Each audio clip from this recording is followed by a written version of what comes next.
Je vous invite à la prière. Seigneur, éclaire-nous, si ton royaume est caché dans l'Écriture.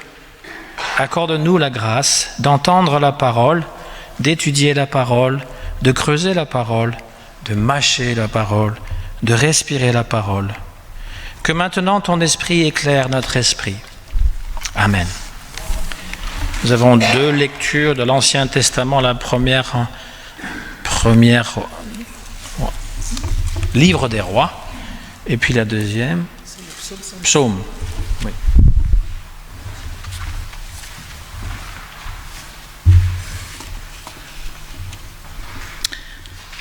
Quand l'étranger, qui n'est pas de ton peuple d'Israël, viendra d'un pays lointain à cause de ton nom, car on saura que ton nom est grand, ta main forte et ton bras étendu.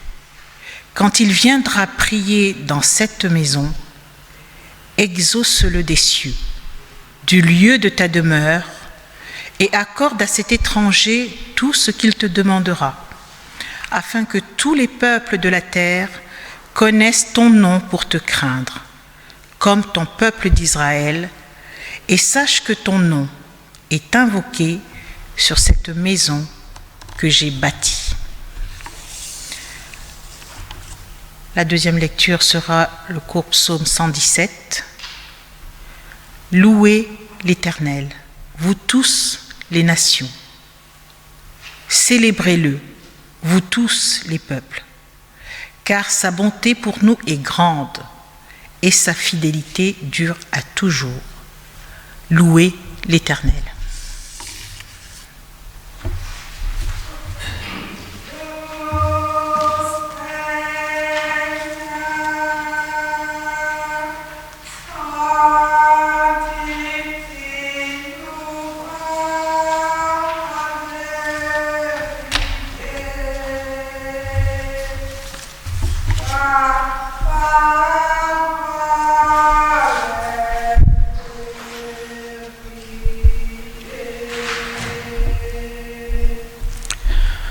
Ô Seigneur,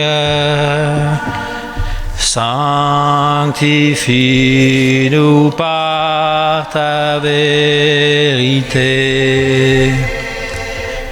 Ta parole.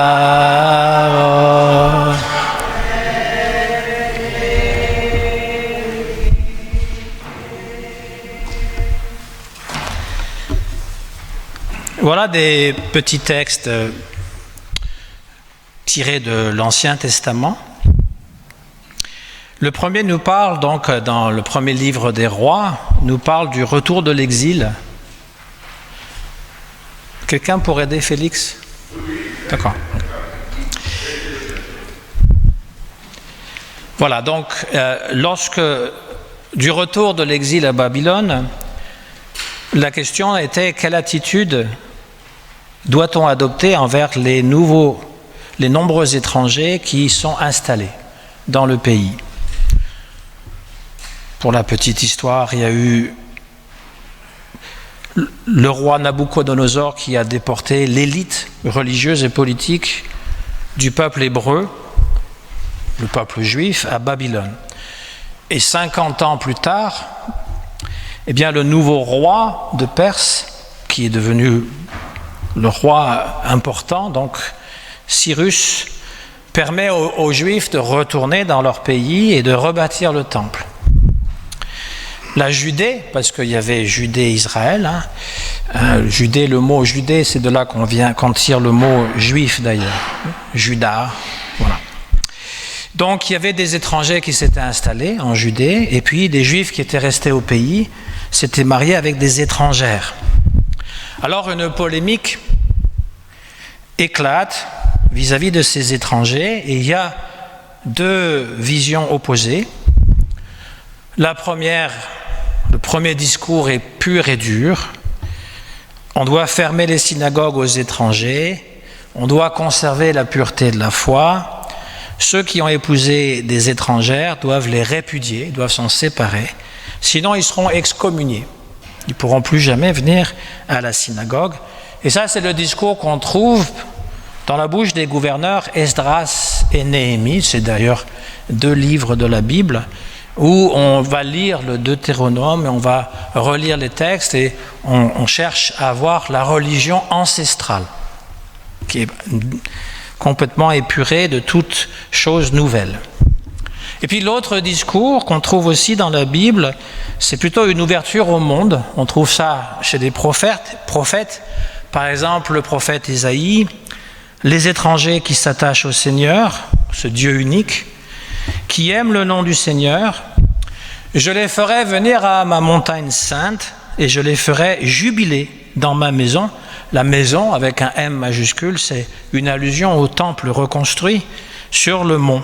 Parce que si vous allez à Jérusalem, vous voyez qu'il y a un petit mont sur lequel était l'ancien temple. Car ma maison sera appelée maison de prière pour tous les peuples. Tous les peuples confondus pourront aller au temple et rentrer même dans le temple. Ça, une prophétie du prophète Ésaïe. De même, le prophète Zacharie, des peuples nombreux, des nations puissantes viendront à Jérusalem rechercher le Seigneur.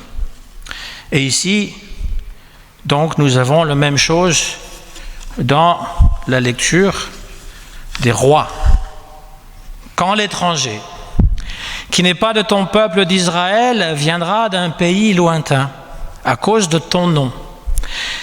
Car on saura que ton nom est grand, ta main forte et ton bras étendu. Quand il viendra prier dans cette maison, c'est-à-dire dans le temple, exauce-le.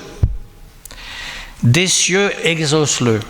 Du lieu de ta demeure et accorde à cet étranger tout ce qu'il te demandera, afin que tous les peuples de la terre connaissent ton nom pour te craindre comme ton peuple d'Israël et sache que ton nom est invoqué sur cette maison que j'ai bâtie, donc le temple. Tous les peuples viendront.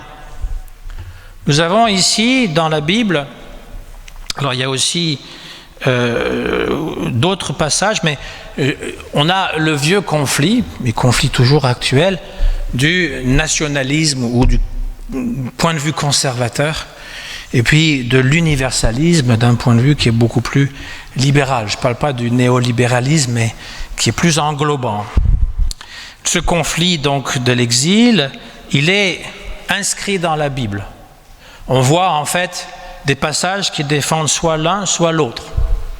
Dans les psaumes Hallel, on a lu un psaume, donc on les appelle Hallel parce que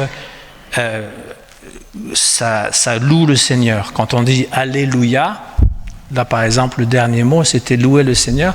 En hébreu on dit Alléluia. C'est Allélu en hébreu. Louer c'est un impératif. Yah qui est la première syllabe du nom divin imprononçable. Et donc ici on a lu louer le Seigneur tous les peuples. Fêtez-le tous les pays. Car il nous a prouvé son amour et le Seigneur est toujours fidèle. Alléluia. Donc on a cette ouverture pour tous les peuples. Et 2 livres en particulier nous indiquent aussi cet universalisme ou l'ouverture à l'étranger. C'est le livre de Jonas. Là il se retourne, Jonas. Donc Jonas, le prophète récalcitrant, Dieu lui dit, va prêcher la repentance à ce peuple Ninive. Donc ce n'est pas des Hébreux, ce n'est pas des Juifs. Va prêcher qu'ils doivent se repenter, sinon je détruirai la ville. Il ne veut pas. Drôle de prophète. En fait, la plupart des prophètes ne veulent pas. C'est le contraire des faux prophètes qui veulent toujours quand on ne leur a rien demandé. Mais là, il ne veut pas. Et puis, il s'enfuit. Il va dans un bateau. Il va se réfugier dans la cale du bateau. Il y a une grande tempête. Les gens qui sont sur le bateau, ils ne savent pas ce qui se passe. La mer était parfaite, une mer d'huile, et tout d'un coup, il y a une grande tempête. Et ils se disent, il doit y avoir un Dieu qui est fâché contre nous. Et il dit, ça doit être cet étranger qui dort paisiblement dans la cale. Et donc, il lui dit, oui, c'est vrai, Dieu n'est pas content après moi. Il dit, vous avez qu'à me jeter à la mer. Il le dit lui-même, hein, jetez-moi à la mer. Alors, ils ne veulent pas au début, mais ils insistent. Et il dit, ok, il le jette à la mer. Et il se fait avaler par une baleine, enfin un grand poisson. C'est dans la Bible, hein, c'est pas le Pinocchio. Je sais que dans Pinocchio aussi, il se retrouve dans le ventre oui, le Geppetto, là, il se retrouve dans le ventre d'une baleine. Mais c'est un rapport de la Bible, ça, n'est-ce pas? Donc il est dans le ventre de la baleine qui finalement va le recracher lorsqu'il accepte, oui, bon, d'accord, je vais aller prêcher la repentance. Dieu. Il y va un petit peu à reculons, il n'est pas trop... Et donc il va prêcher, alors c'est une très grande ville, hein, ça lui prend plusieurs jours de faire la ville, donc c'est une grande ville, et il prêche la repentance, repentez-vous, sinon vous serez punis. Et comble, coup de théâtre, les Ninivites, les habitants de Ninive, se convertissent. Ils se repentent et ils se convertissent. Le roi fait décréter, en disant, tout le monde doit se repentir, et donc Dieu ne va pas détruire la ville. Qu'est-ce que fait Jonas ? Là, il regarde dehors. Mais notre Jonas biblique, qu'est-ce qu'il fait ? Il n'est pas content. Il boude. Il dit à Dieu, je le savais, ça ne servait à rien d'aller prêcher la repentance parce que tu ne feras pas ce que tu as dit de faire, détruire le peuple. Et Dieu lui dit, tu n'es pas mon prophète si tu n'aimes pas comme moi tous les hommes.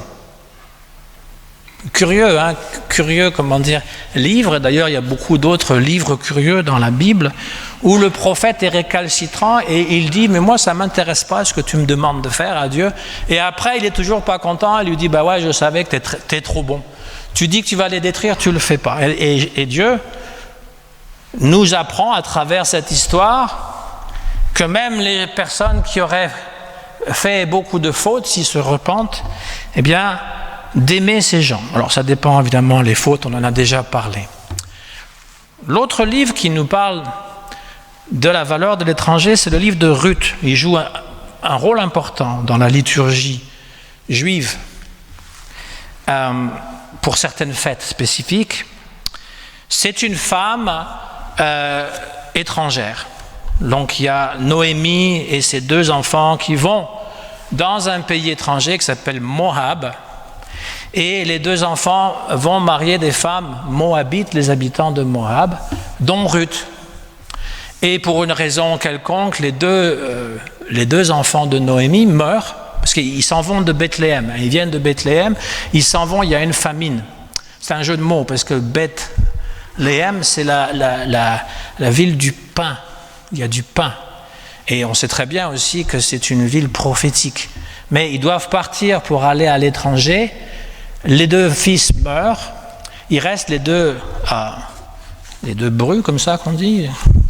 Et Noémie leur dit, maintenant vous n'avez plus de raison de rester avec moi, allez vous remarier. L'une s'en va, l'autre Ruth dit, non, je reste avec toi. Et elle lui dit, ton Dieu est mon Dieu, ton peuple est mon peuple, tes coutumes sont mes coutumes. C'est-à-dire que c'est quand même assez important à l'époque. Toutes ces choses, c'était l'identité de la personne, mais elle dit, moi je te suivrai, là où tu iras. Donc elle retourne à Bethléem, et pour faire une longue histoire courte, elle va se marier avec Boaz, qui est comme un parenté, on va dire, mais qui va lui redonner finalement des droits du sol, etc. Et cette femme étrangère sera l'arrière-grand-mère du roi David, qui naît à Bethléem, justement. C'est pas pour rien que Jésus doit naître à Bethléem. Alors, ce qui est intéressant, c'est que ces 2 discours sont acceptés dans la Bible. D'un côté, on a le religieux pur et dur, qui ne veut pas avoir affaire à des étrangers, qui se replie sur lui-même et sur le nationalisme, on va dire. De l'autre côté, une ouverture sur les peuples, et puis cette acceptation que tous les peuples un jour viendront à Jérusalem pour louer le Dieu unique. Quand ces 2 parties se cristallisent, quand il y a une vision binaire, alors l'esprit intolérant, sectaire, qui n'admet pas la diversité des opinions, la contradiction, peut s'installer.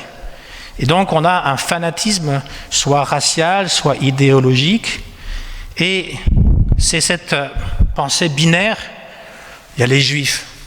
Quand on parle des Juifs, c'est sûr qu'on est injuste. Il n'y a pas une entité qui s'appelle Juif et qu'on peut définir une fois pour toutes. Les Juifs sont comme ça. Les musulmans sont comme ça. les Russes, les Américains. Moi, on me demande de prendre parti pour ce qui se passe dans le monde. D'ailleurs, même hier, je pense, c'est difficile parce que j'ai une femme qui est russe et une fille qui est américaine. Alors, ça va être difficile de choisir, savoir quel est finalement le parti qui est bon. Parce que dans la pensée binaire, il y a d'un côté les gentils, et puis de l'autre côté, il y a les méchants. Mais c'est rarement comme ça dans la réalité. Si je veux prendre mon propre exemple, donc vous savez déjà les nationalités, moi j'ai double nationalité aussi, bon, c'est déjà ça. Vous savez que je n'ai pas fait mon service militaire aussi, parce que je suis profondément anti-militariste. Je comprends qu'on peut défendre son pays, mais moi, je pense qu'il n'y a aucune guerre qui est justifiable. Et dans mes opinions, je dirais qu'il y a 50 nuances de gris. On veut toujours me mettre dans une petite boîte. Ah ben oui, t'es de gauche. Je sais pas, j'ai jamais voté à gauche. Ah oui, tu es libéral. Bah, il y a différentes formes de libéralisme. Ensuite, mon opinion sur l'avortement, sur l'euthanasie, sur le mariage des personnes du même sexe est assez nuancée. Je l'ai déjà dit plusieurs fois. Pour moi, c'est pas tout noir, tout blanc. Ça dépend des cas, ça dépend des circonstances. Et donc, même par rapport aux témoins de Jéhovah, eh ben, je ne les rejette pas complètement. Ils sont ce qu'ils sont et ça les motive et j'admire leur courage. Mais ce n'est pas ma théologie, ça c'est clair. C'est clair que ce n'est pas ma théologie. Mais on dirait que si on m'a mis dans une petite boîte, on m'a compris. Et du coup, il n'y a pas de discussion possible, il n'y a pas de dialogue. Parce qu'on m'a mis dans cette petite boîte dans laquelle je n'appartiens pas. Et pour la plupart des gens, c'est aussi le même cas. On a des gens qui sont dans ce fanatisme. Hein, les juifs d'un côté, les musulmans de l'autre, les nationalistes d'un côté, hein, le libéralisme de l'autre. Mais il faut apprendre à voir cette distinction, cette finesse. Le philosophe Lessing a exprimé cette idée: si Dieu déclarait qu'il tenait la vérité dans la main droite et la quête de la vérité dans sa main gauche, lui dit c'est celle-là que je choisirais.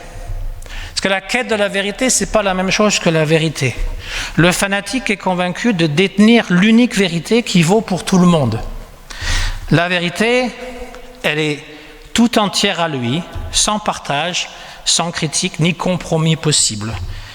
Ce personne fanatique se croit dans la main droite de Dieu. Il a tout compris de Dieu, il sait tout de Dieu. Et toute autre conception de la vérité que la sienne disqualifie celui qui la soutient. Dans un cas extrême, cette personne qui n'est pas d'accord pourra être éliminée. La vérité à laquelle se réfère le fanatique est brute, sans fissure, sans profondeur littérale. Elle s'impose comme un bloc monolithique. Le XXe siècle a été un siècle parsemé d'horreurs. On a eu 2 guerres mondiales, des millions de morts, le génocide juif, les camps de concentration, la bombe atomique, 2 bombes atomiques sur le Japon, la hantise d'une guerre nucléaire. Peut-être les plus jeunes, ils ne savent pas. Moi, j'ai été élevé dans la hantise d'une guerre nucléaire entre les Russes et les Américains dans les années 60 et les années 70. Et on aurait cru que c'était fini. Le mur de Berlin était tombé. Hein, et quand j'étais adolescent, quand j'avais 14, 15, 16 ans, on me disait que la guerre nucléaire entre la Russie et les États-Unis était inévitable et que c'était une certitude qu'on allait tous mourir et si on ne mourait pas sur le coup, eh bien on mourrait lentement avec toutes les radiations. Alors, avec la chute du mur de Berlin dans les années 90, on s'est dit plus jamais ça. Et pourtant, la Yougoslavie a explosé. Il y a eu une guerre sanguinaire entre les Serbes et les Croates. Il y a eu des attaques terroristes de l'islam. En France, juste récemment, Charlie Hebdo, quand tout le monde se disait « je suis Charlie ». Je ne sais pas si vous vous rappelez, parce que les nouvelles vont tellement vite qu'on les oublie. Hein, le 11 septembre, je ne sais pas si ça dit quelque chose encore aux gens, Ben, c'est arrivé. Et les gens ont dit, le monde ne sera jamais le même. Et pourtant, c'est toujours la même chose. Le Bataclan, les prisonniers égorgés devant, ils sont filmés, égorgés par des fanatiques religieux. Et aujourd'hui, on retourne à la menace d'une guerre nucléaire. Je ne sais pas comment on a fait. On retourne en arrière. Et tout ça semble normal. Il faut pouvoir se positionner pour ou contre. Ben, je suis désolé, moi, ce n'est pas ma façon de fonctionner. Déjà, je suis surpris qu'il y a des conflits armés qui sont passés toujours sous silence. Par exemple, il y a eu une guerre, un génocide au Yémen pendant 7 ans, qui a fait 350 000 morts. Jamais on en parle aux nouvelles. Jamais. Et vous pouvez le voir, hein, il suffit de faire un moteur de recherche sur Google, vous le trouverez. Donc ça, ces guerres-là ne sont pas très importantes. Pour l'élite politico-médiatique, ce n'est pas très important. Il y a des guerres qu'on passe aussi sous silence, elles sont oubliées, le Soudan, le Nigeria. Au Cameroun, les anglophones qui sont massacrés, ça aussi, on n'en parle pas. Et donc, cette idée qu'il y a eux et nous, c'est quelque chose qui est toujours dangereux. Parce que on diabolise l'autre. L'autre, c'est tout ce qui représente l'inacceptable. C'est celui qui n'a rien compris. Celui qui est resté au pays, qui s'est marié avec des étrangères, qui n'est pas le pur et dur croyant. Celui qui va défendre des idées inexcusables. Et encore une fois, quand je dis ça, c'est qu'on veut enfermer l'autre. S'il n'est pas avec moi, il est contre moi. Donc il fait partie de ce système binaire. Il est là.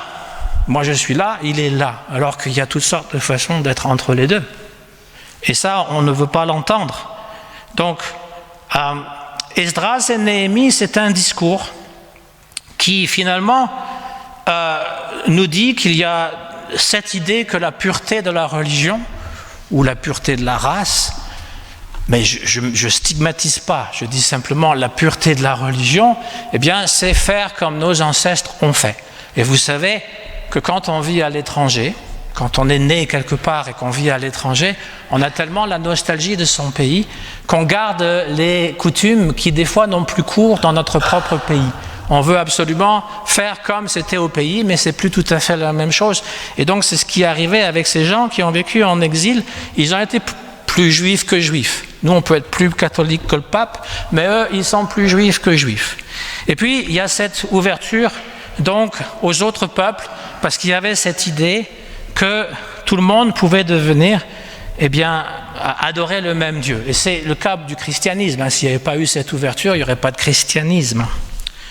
Aujourd'hui, dans notre pays, avec les élections, on a encore cette vision. D'un côté, on a le nationalisme exacerbé, sauver la France. Et puis de l'autre, on a l'europocentrisme, l'Europe à tout prix, et surtout le prix économique évidemment, et ce qu'on n'arrive pas à voir, c'est que ce sont deux miroirs qui se renvoient l'un l'autre. Il y a un effet mimétique, un effet de miroir, c'est que les deux idées disent la même chose. Vous pouvez agrandir votre pays à l'Europe, ça reste toujours une identité, ça reste juste le pays élargi à l'Europe, mais les idées sont les mêmes, c'est-à-dire c'est nous et c'est eux. Et si on n'arrive pas à sortir de cette impasse, on va nulle part. Il faut pouvoir mettre la Bible, je ne dis pas coller au texte, je dis simplement la Bible nous donne des pistes de réflexion. Les deux visions sont possibles. Alors là, j'ai parlé de la politique, ce n'est pas nécessairement le cas dans la Bible, bien que la religion est toujours travaille la politique. Mais l'idée qu'on peut avoir un mouvement conservateur où c'est les traditions qui valent et un mouvement plus libérateur. Vous savez, moi j'ai toujours aimé Brassens. Je suis vieux, j'ai des cheveux blancs. Brassens, ça date des années 50, 60, encore une fois. Mais il avait cette chanson sublime, comme beaucoup. Mourir pour des idées, d'accord, mais de mort lente. Mourir pour des idées, l'idée est excellente. Moi, j'ai failli mourir de ne pas l'avoir.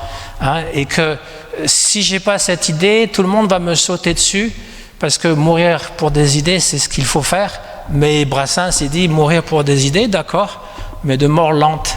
Parce que il dit il n'y a rien de pire que de mourir pour une idée et s'apercevoir le lendemain que cette idée n'a plus cours.